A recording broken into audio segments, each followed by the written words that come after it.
Na entrevista do dia, com Maria Lídia Flandre, na corrida eleitoral, os ajustes finais nas candidaturas do MDB.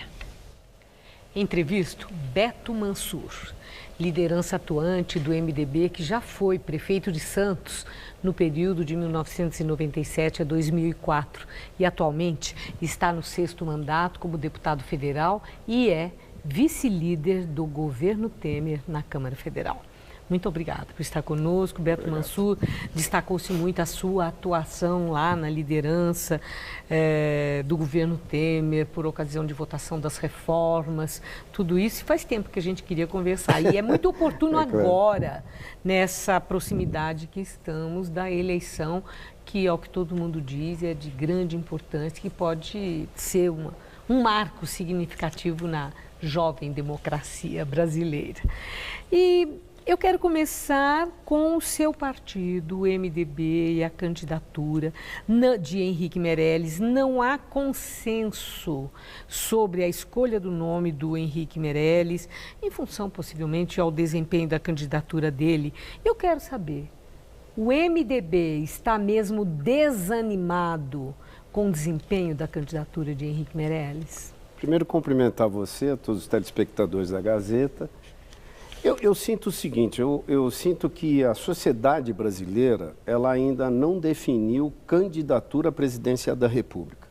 Lógico que ela vem definindo as candidaturas para governadores de estado, aqueles novos e os que vão para a reeleição, até em função do interesse de deputados e senadores de quererem se reeleger.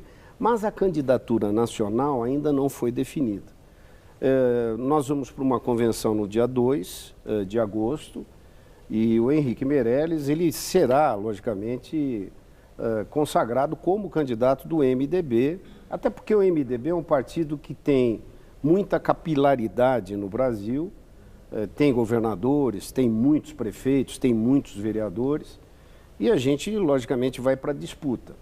O importante dizer é que nós deveremos ter uma candidatura que logicamente não será o Lula, porque ele está impedido pela lei do ficha limpa. Nós teremos alguém que seja candidato pelo PT e pelas esquerdas, na minha opinião.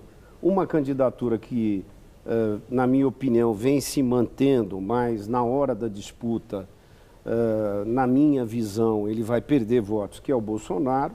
E nós temos aí uma candidatura de centro, com possibilidades de eleger o Meirelles, de eleger o Alckmin, de eleger... Quer dizer, um nome de centro Dias. Com chance. Sim, eu diria para vocês que nós deveremos ter uma opção do eleitorado brasileiro, que ainda não se definiu, na minha opinião, para esse pleito aí do próximo dia 7 de outubro. Bom, mas esse quadro foi muito bem descrito e o momento é de transição. As convenções devem acontecer, né, agora no fim de julho até e 5 de agosto, exatamente, e as definições estarão colocadas, né?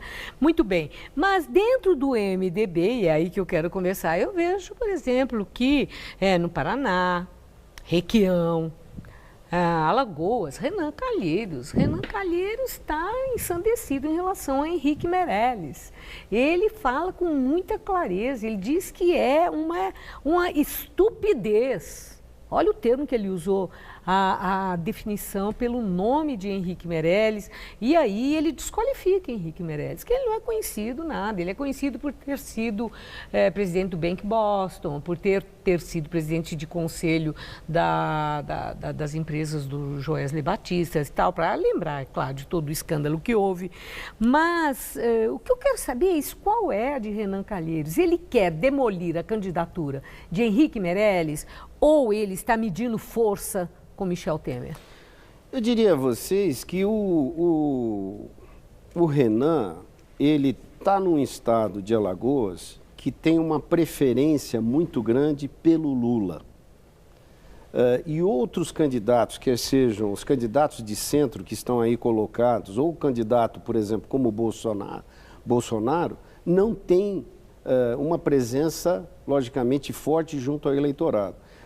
O Renan, ele é candidato a um cargo majoritário, que é um candidato a Senado. O filho dele é candidato a governador. Então, na verdade, ele está tomando uma posição no interesse eleitoral dele, da família, não no interesse, diria você, do MDB.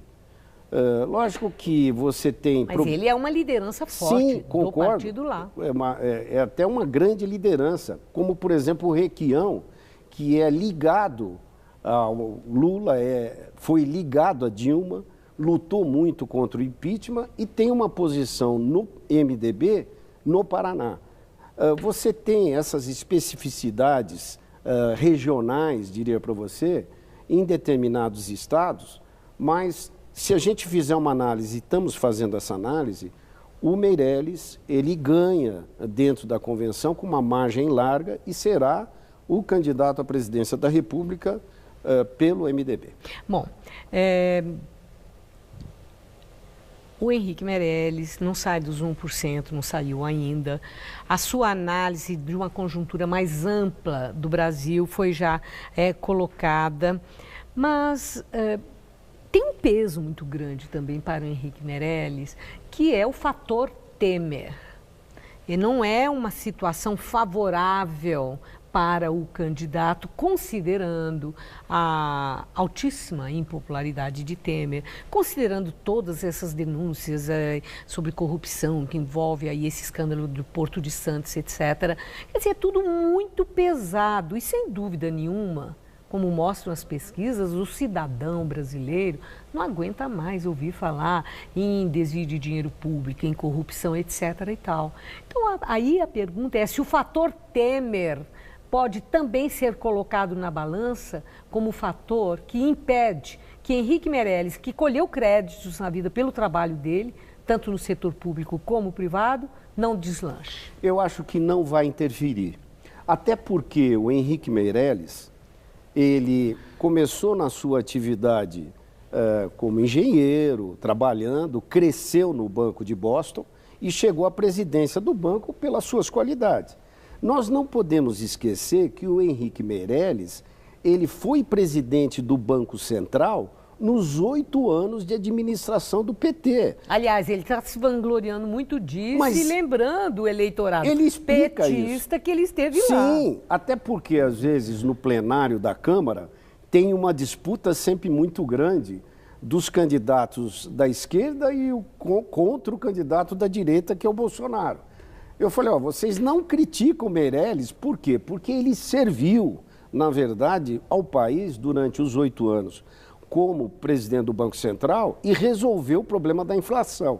Às vezes, quando você pega no Norte e Nordeste, que tem uma presença forte de gosto pelo ex-presidente Lula, nós não podemos esquecer que o fogão que se comprou, a geladeira que se comprou, o sofá-cama que se comprou, foi na época em que o Meirelles controlou a inflação no período do governo Lula.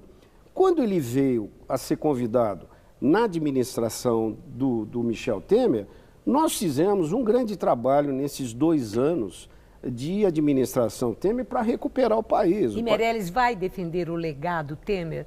É bom, é conveniente para a candidatura dele? É conveniente defender porque nós fizemos muito. Nós fizemos e aprovamos o controle de gastos, nós aprovamos uma nova legislação trabalhista, nós aprovamos a terceirização, nós aprovamos muita coisa, Maria Lídia, durante esse período de 2 anos, que foram coisas positivas para o Brasil. A gente não pode esquecer que nós pegamos o país numa situação de muita dificuldade financeira e econômica, e nós estamos recuperando o país. Aí o estamos recuperando já é, acho que uma lealdade sua, porque nesse momento a gente percebe que não está tudo tão próspero, indo bem, como já foi há meses passados. Sim, né? mas Piorou bem. O que eu quero dizer a vocês é que nós estamos com uma inflação baixa, comparável com a inflação de 2 anos atrás. O juro vem baixando e é importante que a gente tenha consciência disso. Nós temos, lógico, você tenha pontualmente um desemprego num determinado mês, mas na soma média dos últimos meses, você tem um crescimento do emprego dentro do país e aumento da atividade econômica. Bom, hoje, lamentavelmente, a notícia foi o contrário, né? Que, infelizmente, sim, mas não na foi uma média boa você tem um crescimento. Né? Bom, mas, Beto Mansur, Ciro Gomes, que não tem muito autocensura quando quer falar o que pensa, ele atacou fortemente o presidente da República, Michel Temer. Chamou de golpista, de chefe de quadrilha, diz que Temer vai ser preso, etc. O que eu quero saber é se é verdade que Michel Temer mandou um recado para o PP, por exemplo, que se apoiar Ciro Gomes vai ter um custo isso. Perde ministérios no governo dele, da saúde, das cidades, da agricultura, o comando da Caixa Econômica. Temer se ofendeu a ponto de fazer esse tipo de ameaça? Eu acho que não. O problema grande de um Ciro Gomes são as propostas que ele apresenta. Muitas vezes, nós temos um grupo de políticos e de partidos políticos e de candidatos que querem o desenvolvimento do Brasil. Não tem como, na minha visão, eu já fui prefeito de uma cidade grande e hoje eu estou acompanhando as finanças brasileiras.